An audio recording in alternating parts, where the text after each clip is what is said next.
Hi, everyone. Thank you for joining us for It's Time to Treat Target Audiences How You Want to Be Treated. Excuse me. This webinar is made possible by BlueConic. And if you missed me earlier today during the fireside chat, my name is Evelyn Mitchell-Wolf. I'm a senior analyst at eMarketer. In the next 30 minutes, we're going to be digging even deeper into data and identity, along with my very special guests. Joining me today, we have Carol Pierre-Drews, Executive Vice President and CMO at the IAB. Hi, Carol. Hi, thanks for having me. We also have Sam Nyo, Director of Product Marketing at BlueConic. Hi, Sam. Hi, Evelyn. So happy to be here. This is going to be great. Before we begin, let us know where you're tuning in from. And then without further ado, we will dive right in.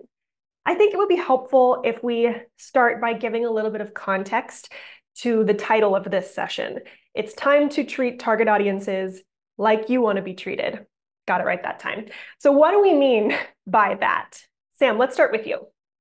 Yeah, I think in this day and age, we're really talking about being able to use first-party data in ways that consumers are expecting. If you, as your marketer, put on your consumer hat, what are the ways that brands have been interacting with you that you might find creepy or uninvited or anything like that? And so it really starts with kind of thinking about what are zero and first party data and how do brands actually use that to build trust and experiences that their consumers are looking for and find value in. Can So you I can give a define little? those. Yes, I was about to say. So zero party data is a term that was popularized by Forrester, which really, when it comes down to it, it's about data that a consumer is explicitly giving to you. So you can think about that as like data from a preference center, maybe a quiz or a survey that they took, but you're explicitly asking them for either preferences for how they're communicated with, or maybe, you could be a beauty brand asking for, what are you looking for today? What are the things that you would like to purchase as part of your regimen that you're trying to change? So anything like that is sort of considered zero party data.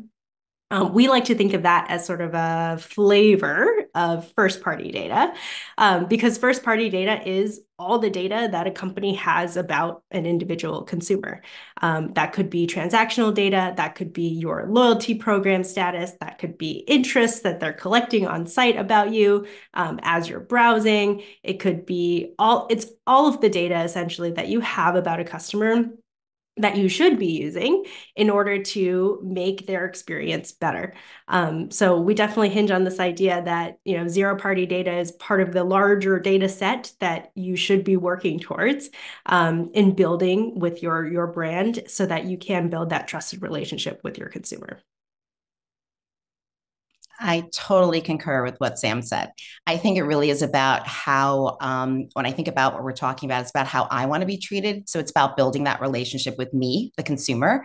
And as Sam was saying, data really gives marketers the insights to create better consumer experiences. And that's what we're expecting from brands. And so that's why the zero party data and the first party data really is as wonderful and essential as they are, because they help marketers to create that highly personalized marketing strategies. And I'd be remiss if I didn't talk about IAB. We recently had a study, and we talked about it when we were doing the prep with Evelyn, we did a study, a consumer study actually called the Free and Open Ad-Supported Internet. And we found that consumers recognize that the free and open ad supported internet is integral to society, but they also understand their role and their data, and they're willing to share that to receive personalized ads. So nearly 70% are willing to share their personal data to support advertising overall, because we get it, right? If you want to have information that's going to be relevant to you, you're sharing that information with websites and with apps so that they can learn more about you in order to serve your needs even better. So that's what I wanted to share. Awesome. Yeah, I think, the heart of it is just remembering to, I like the way you put it, Sam, put your consumer hat on, kind of tune in with yourself and what you would expect from certain, interactions, and using that as kind of a guiding light, North Star in your strategy to help deepen those relationships, like you just mentioned, Carol. Okay, well, before we kind of go deeper into the kind of technical aspects of the strategy and how to execute it, I think we should address the elephant in the virtual room. Google delayed third-party cookie deprecation again, this time to 2025. That obviously has a lot of implications for marketers. How should this affect advertisers' first-party data strategies? Carol, let's start with you. Well, Evelyn, I'm glad you asked that question. Have you ever heard the saying, live every day like it's your last? I have. Exactly. So that's what I think brands need to do. They need to act like it didn't even happen. They need to live every day like it's their last and keep pressing forward with developing their first party strategy. I think that, as we've been talking about, the most important thing is to learn about your consumers, learn what moves them, try to figure out what is the right thing that they need to hear from you and start building that value, find ways to create value so that when it's completely gone, and part of the deprecation has already happened, right? We're already dealing with this, but you've already formed deeper and more engaged relationships with them. And I think most brands are doing this right now. And many from the ones that I've spoken to are relieved that this is happening because they're finding that the way that they were collecting data in the past wasn't really helping them get to their consumer in the way that they needed to. And so now this is just giving them more time to continue to test and learn and do everything that they can so that when it's really 100% not there, they don't have to worry about it. It's already done. Yeah, absolutely. I think that makes a lot of sense. Live every day like your last. I think there's a lot of ways that we can all take that that advice to heart.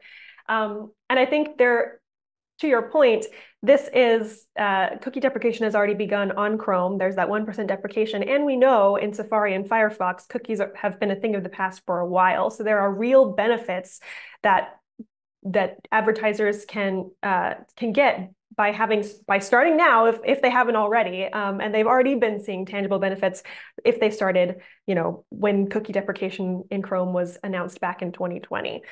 Sam, do you have anything to add on this point? Yeah, I'll just add that, this isn't happening in a vacuum, right? There are plenty of privacy policies that have been instated in the last couple of years as well. So it's not just about cookie deprecation, but I think it's about a broader consumer attitude towards using personal data for marketing purposes. And so if you kind of think about it from the broader landscape there, I think it's important to just remember, as Carol said, you're building a first-party data asset in order to future-proof yourself from what's coming. And doing that requires you to do all of the testing and iteration and starting small. All of that being done now just sets you up for a better execution in the future when that stuff does go away. Okay, so we're all on the same page. Keep going, full steam ahead on these first-party data strategies. So let's talk about how to do that. What are some best practices for brands that want to approach first-party data collection more intentionally? Sam, I'll throw this one to you. Yeah, it's a good question. We get it a lot for sure. But for us, we've seen a lot of our customers find success in starting with small use cases, right? We're a customer data platform. We essentially help customers unify their data from across systems and sources, and then help them with the processing, segmentation, adding analytics on top of it to send to their activation platform. So if you think about that in terms of how we are using that first party data that you're collecting. You can start with one or two channels, maybe that might be the easiest thing for you. I want to connect my website to my email, and I want to make sure I'm using the same segment across those two channels so that they get relevant messaging that's not disconnected from each other, because you have that backbone of using that data and delivering on that experience in both of those channels. So for us, I think, again, starting small, maybe it's one or two channels, maybe it's one or two use cases, and you can kind of think about it that way before trying to, I think, boil the ocean, because I'm sure you have a lot of data. Everyone has almost too much data to know what to do with. And so it can actually be just very overwhelming to try to wrangle all of that data at once. So again, suggestion, start small, start to see those small wins, and then build up from there. Absolutely. Carol, do you have any additional best practices? Yeah, I would say offering tangible benefits for the exchange of them sharing that data, right? There's a lot of brands doing that out there. I've been at New Fronts all this week, and I was at T-Mobile's New Fronts presentation, and I'm not a T-Mobile user, but I learned all about their T-Mobile Tuesdays, which takes place in their T-Life app. And what they do is every single Tuesday, they find a way to thank their users for being T-Mobile customers. And it's a really smart way to connect with them and obviously have them share their data. So they give them all kinds of rewards and offers and sweepstakes, and they make sure to remind them before Tuesday that it's happening. So obviously there's a whole email exchange that happens, but they talked about some of the numbers that were participating. They said they had like 7 million participants every month doing this T-Mobile Tuesday, and they had an average of 3.3 million offers claimed per week. So it was pretty incredible, the rabid fan base around this T-Mobile Tuesdays. It was super exciting. And then, of course, you know, I'm sure many people are customers of Sephora or Starbucks. They're awesome at offering rewards, and people are constantly using them. So I think it's giving that tangible benefit, giving someone a reward, giving them a reason to want to use your brand makes the most sense when it comes to finding ways to really go a smart way about collecting that data. Absolutely. And it goes back to connecting with your customer, right? That kind of tangible benefit is also something that makes consumers feel seen and appreciated, even beyond just what their data does for the company. So I think those are some excellent, examples from the wild, as we call it. So how does a brand determine what consumer data is critical to collect for their business? Sam, do you have any tips here? Yeah, I think it goes back to use cases, and we talk a lot about defining use cases early on when it comes to the data you collect, right? You don't want to collect data just for the sake of collecting data, especially in today's world. I think there are some, non-negotiables, right? Like today, you need to collect consent as part of your data collection methods. But you also have to just think about how your company is actually going to use that data to deliver that value, Carol, you were just talking about, to your consumer, right? Let's say you are Starbucks and you're only offering rewards to folks who are a certain loyalty tier plus.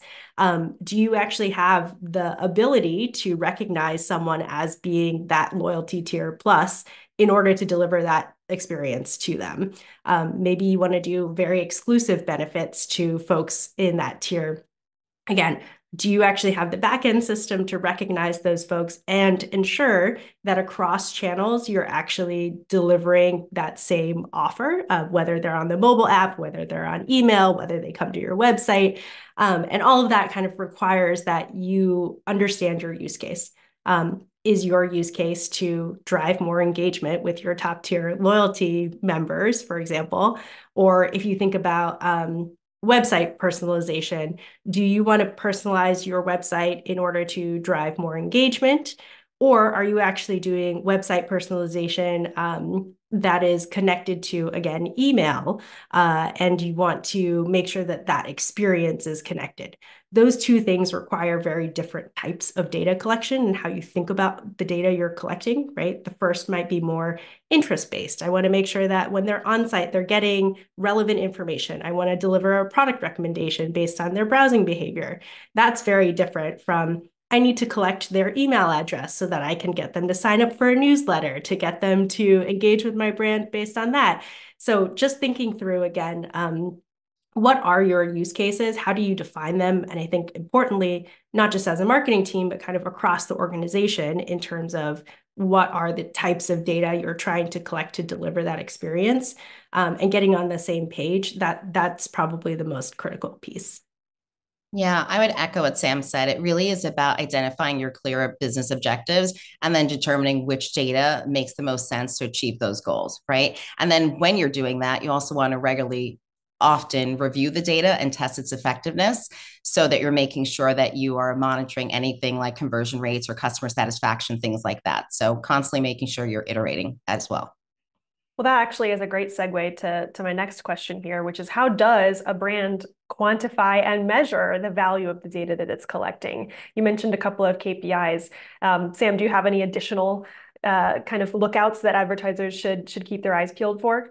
Yeah, I think generally speaking, there are specific KPIs that you might be looking for, increasing engagement, lowering your cost of acquisition, or increasing your return on ad spend, all of the kind of traditional things that you might look at.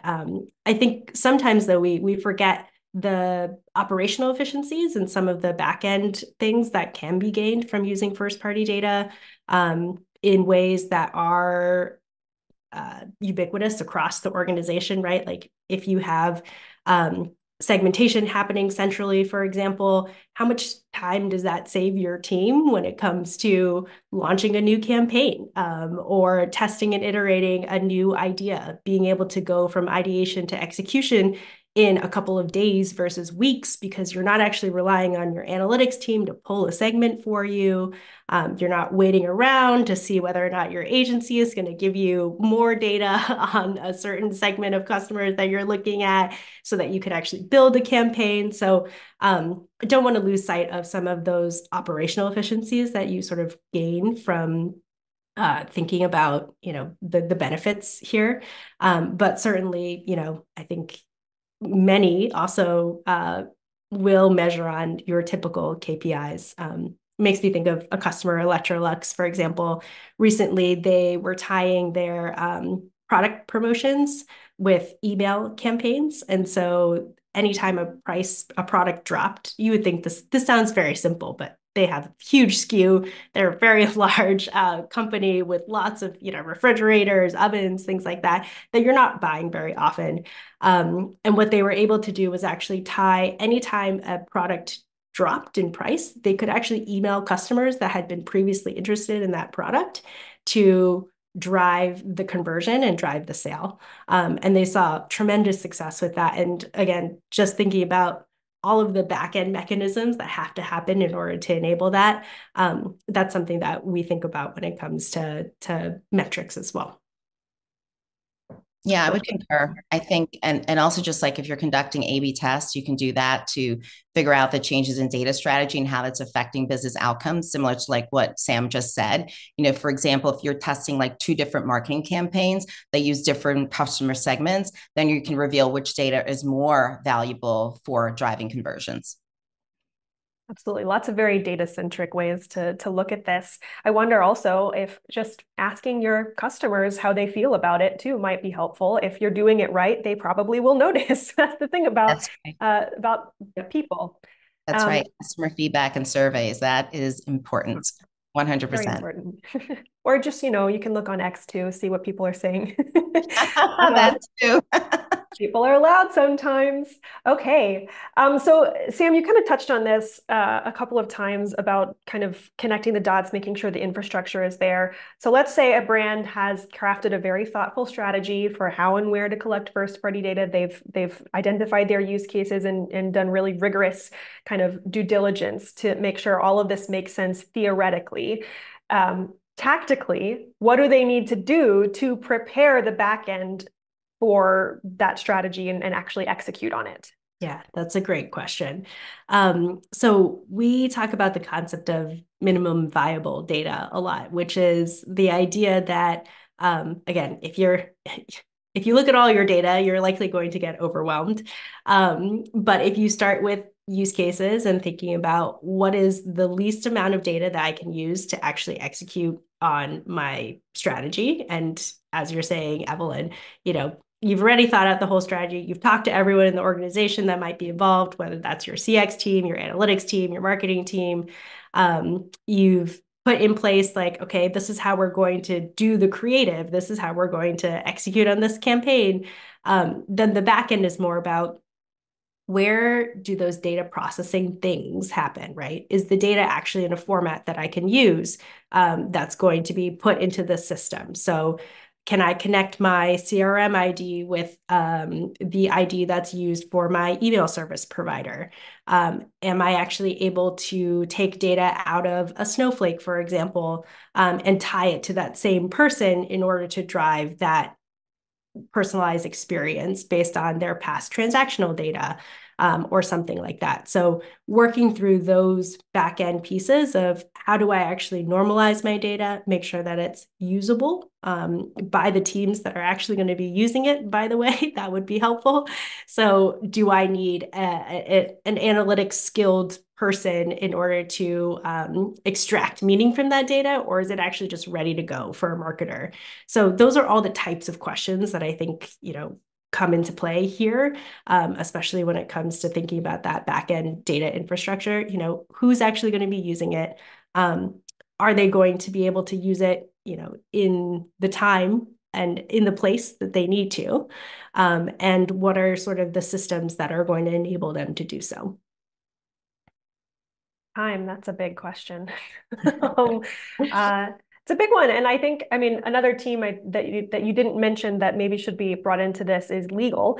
The minimum viable data kind of concept that you mentioned ties pretty closely, I would imagine, to the concept of data minimization that is present in a lot of these state privacy laws that have been sweeping the nation over here, and in GDPR as well. So definitely worth kind of making sure that you're cross-pollinating with the folks that are keeping an eye on how consumer data protections from a legal standpoint are playing into this whole situation. And definitely helpful also to remember who is touching data and where, not just so that you can make sure it's available in whatever format they need and is actually usable, but also so that you just have an eye on who has what where, just for the sake of keeping data maintenance at the forefront.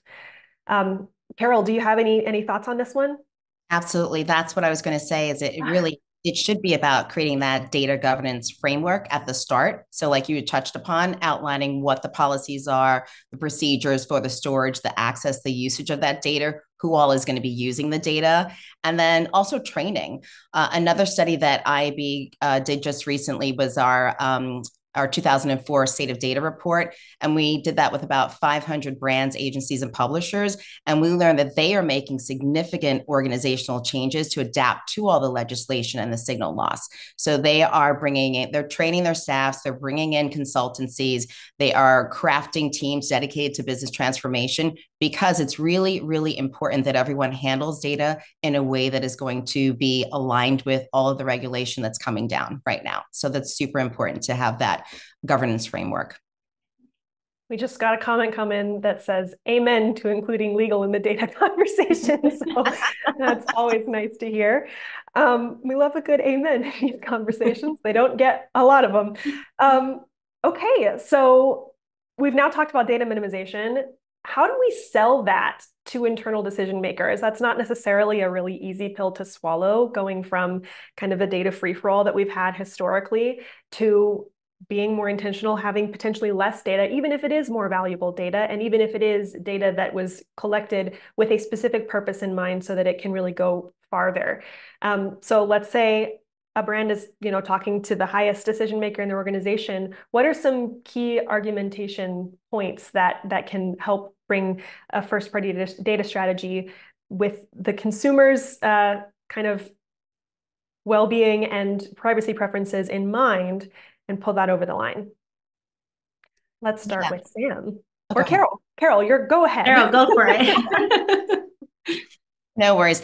I would just say the best way to do and sell anything in is always about talking about the benefits. Anything you have to sell in to anyone who's senior, above you, beside you, wherever, legal, whatever, it's always about the benefits. So talk about the benefits. I mean, data minimization has so many benefits to it. First of all, it reduces the risk for data breaches that you talked about and non-compliance with all the privacy laws like GDPR and CCPA.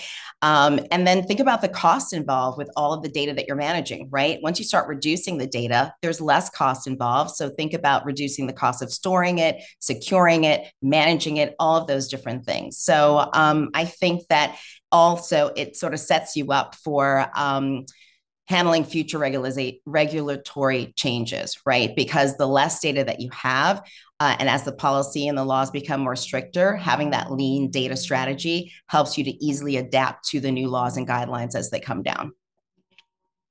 Absolutely. That was one of the, I actually recently, I guess not so recently, time is hard to keep track of these days, but I attended the IAB's Public Policy and Legal Summit and the Global Privacy Summit in Washington, D.C.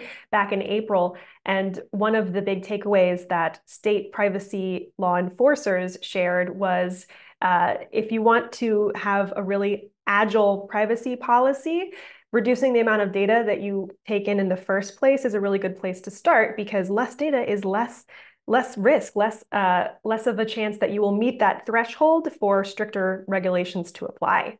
Sam, do you have any thoughts on this one? Yeah, in total amen, total agreement.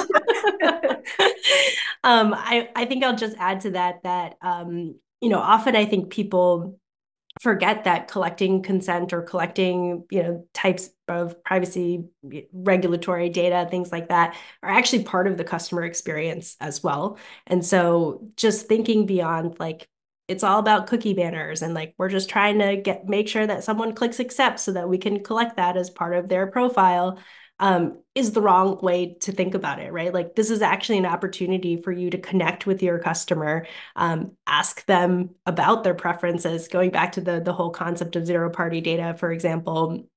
And this is part of the experience that they have with your brand. And so we've seen a couple of customers, for example, kind of be leadership was more nervous, I would say, about like launching this new consent as part of a customer experience, but they saw like 70% of people actually accepted, because they actually wove it into their whole experience on their mobile app, on their website, and talking about all the ways that they wanted to use their data to actually provide a better experience for the customer in the end. And so sometimes just telling your customers is all it takes. This is how we're going to use it. This is how we plan to use this data to be beneficial to you. Absolutely. And showcasing that progress, I imagine, to internal stakeholders will be wonderful in making sure those conversations are moving forward. We actually have a live question that is sort of related here, and we're coming up on time, so we'll have this be the last question that we take. But it's sort of related to internal conversations here. Do you have any advice on how to build internal confidence to be able to use first-party data with platforms? Our lovely audience member here has found leadership and legal are so nervous about linking their sites and customer data to different platforms. So they're kind of missing the benefits there. So do you have any advice on how to maybe, again, let's have those more fruitful conversations about this kind of strategy? Sam, let's start with you. Sure. Yeah, I mean, it goes back to something I mentioned earlier in terms of starting small. One way to do this, if you think about using like anonymous data, for example, like you could start from a standpoint of doing some lookalike audience targeting and seeing if basing it off of your first party data versus the set of data you've used previously is actually more effective. That could be one way of, getting a small win from the get-go and then slowly kind of making your way towards, okay, what if we start to actually do this on based on loyalty status, or just starting to add in different types of data to make it even more personal. That could be one way to do that. Excellent. Carol, do you have anything to add on that point, or shall we wrap it up? I think Sam hit the nail on the head. I also think you just need to ask the partners, if you're working with another platform, where they're getting their data from. You really do need to ask the questions so that you're not putting yourself at risk for any kind of, legal issues. Excellent. Well, with that, I'm not sure if anyone heard the ambulance that passed by my house, but I think that will serve as an ending to us here. And Carol, Sam, thank you so much again for this great content. This was a wonderful conversation, and I'm so happy you all could join us. I'm sure our audience is also grateful for you all to answering their questions. We really appreciate it. All right, over to you, Susie and Jeremy.